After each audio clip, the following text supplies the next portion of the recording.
On entend beaucoup parler de l'autisme, mais qu'est-ce que l'autisme exactement?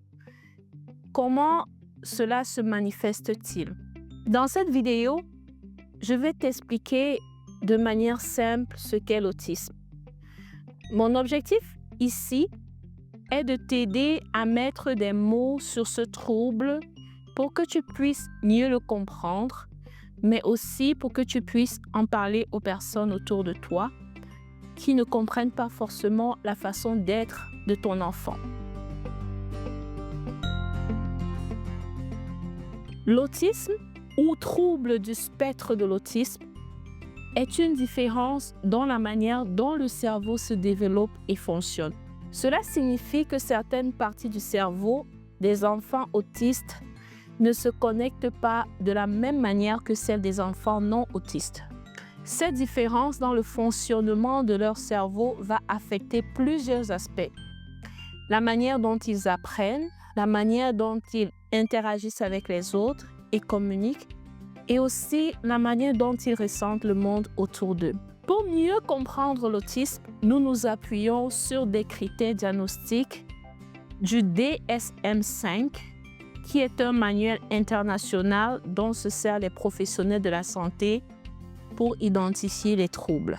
Alors, selon ce manuel, pour qu'un diagnostic du trouble du spectre autistique soit posé, il y a plusieurs critères qui doivent être respectés. Dans cette vidéo aujourd'hui, nous allons nous attarder plus en détail sur le premier grand critère. Ce sont les déficits persistants dans la communication et l'interaction sociale. Dans ce premier critère, il y a 3 caractéristiques. Le premier, le déficit de la réciprocité socio-émotionnelle. Qu'est-ce que cela veut dire? Cela signifie que les personnes autistes ont des difficultés à interagir sur le plan émotionnel et social. Ces déficits se manifestent de différentes manières, comme une approche sociale anormale. Les enfants autistes ont du mal à engager une interaction sociale, par exemple, éviter de dire bonjour, ou parfois ils ne savent pas comment commencer une conversation. Il y a aussi une incapacité à échanger des conversations normales.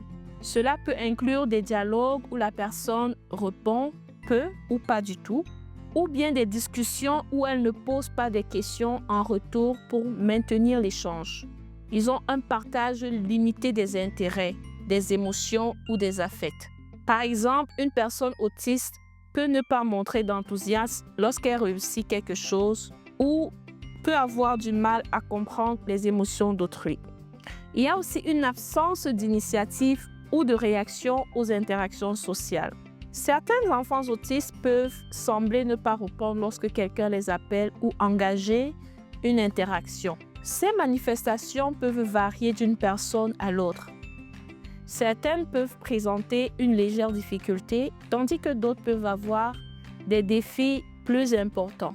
La deuxième caractéristique, c'est le déficit dans la communication non verbale utilisée pour l'interaction sociale. Nous savons que la communication ne repose pas seulement sur les mots. Les gestes, le contact visuel et les expressions du visage sont également essentiels. Voici comment ce déficit peut se manifester. Par une communication verbale et non verbale qui est mal intégrée. Une personne autiste peut parler sans ajuster son ton de voix ou ses gestes pour mieux exprimer ses idées. Il y a aussi des anomalies dans le contact visuel et le langage corporel. Certains enfants autistes évitent de regarder dans les yeux ou parfois adoptent une posture qui peut sembler rigide ou maladroite. Ils ont aussi des lacunes dans la compréhension et l'utilisation des gestes. Par exemple, ils ne peuvent pas comprendre qu'un signe de la main signifie « viens ici » ou ne pas pointer du doigt pour indiquer un objet. Il y a une absence totale d'expression faciale et de communication non verbale. Dans certains cas, un enfant peut sembler neutre même lorsqu'il exprime quelque chose d'important. Cela va rendre les interactions plus difficiles car une grande partie de la communication humaine repose sur ces signes non verbaux. La troisième caractéristique, c'est le déficit dans le développement, le maintien et la compréhension des relations. Les relations sociales peuvent poser un véritable défi pour les personnes autistes.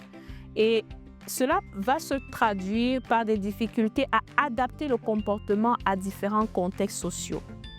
Par exemple, une personne autiste peut agir de la même manière dans une réunion formelle et lors d'une discussion entre amis, sans ajuster son comportement selon le contexte. Ils ont de la difficulté à partager des jeux imaginatifs ou à se faire des amis. Un enfant autiste préfère jouer seul généralement ou avoir du mal à comprendre les règles sociales implicites des jeux. Il y a aussi un manque d'intérêt pour les autres. Cela ne signifie pas qu'il n'aime pas les gens, mais qu'il peut avoir du mal à comprendre pourquoi les relations sont importantes ou comment les entretenir.